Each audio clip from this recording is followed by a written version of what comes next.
جی ویور السلام علیکم۔ وزارت عمل نے گھریلو ملازمین جن میں سائق خاص، عمل منزلی اور خدامہ وغیرہ شامل ہیں، ان کے لیے نئی اپڈیٹ دی ہے کہ وہ کس صورت میں نقل کفالہ کرا سکتے ہیں۔ نمبر 1، اگر ان کو 3 مہینے تک تنخواہ نہ ملے تو۔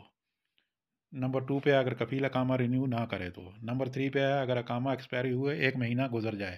نمبر 4 پہ ہے اگر کفیل یا اس کے گھر کا کوئی بھی فرد اچھا سلوک نہ کرے۔ نمبر 5 پہ ہے اگر عامل نے کفیل پر کیس کر رکھا ہے اور کفیل 2 پیشیوں پر حاضر نہ ہو تو بھی عامل کو حق حاصل ہوگا کہ وہ اپنی مرضی سے نقل کفالہ کرا لے۔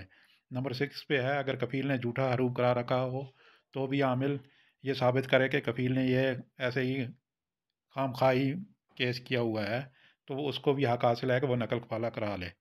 اور نمبر 7 پہ ہے اگر نیا آدمی آیا اور کفیل اس کو رکھنا نہیں چاہتا تو وہ بھی دوسری جگہ نقل کفالہ کروا سکتا ہے۔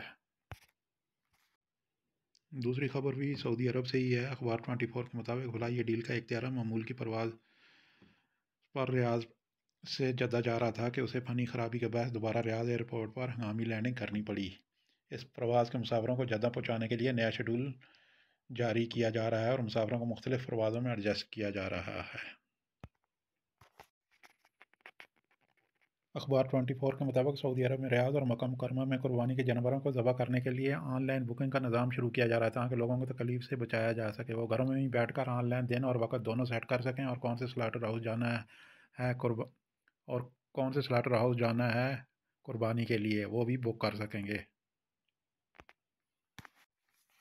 اور اب خبر ہے جی پاکستان میں ایئرپورٹ کے حوالے سے کہ جو لوگ سامان لے کے جا رہے تھے ان کے لیے جو مسئلے مسائل تھے ان کو حل کرنے کے لیے وزیر اعظم شہباز شریف نے ایکشن لیا ہے۔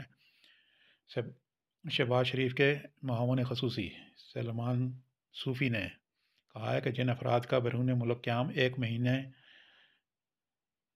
مہینہ ہے وہ اپنے ساتھ 1500 ریال کا سامان لا سکتے ہیں، اور جن کے قیام کی مدت 2 مہینے ہے وہ 3000 ریال کا سامان اپنے ساتھ لا سکتے ہیں، اور اس سے زیادہ قیام کرنے والے یعنی ہم اور آپ لوگ جو ہیں وہ 4500 ریال کا سامان لے کر جا سکتے ہیں فری ڈیوٹی اور بغیر کسی ٹینشن کے۔ تھینک یو فار واچنگ خبر ٹی وی۔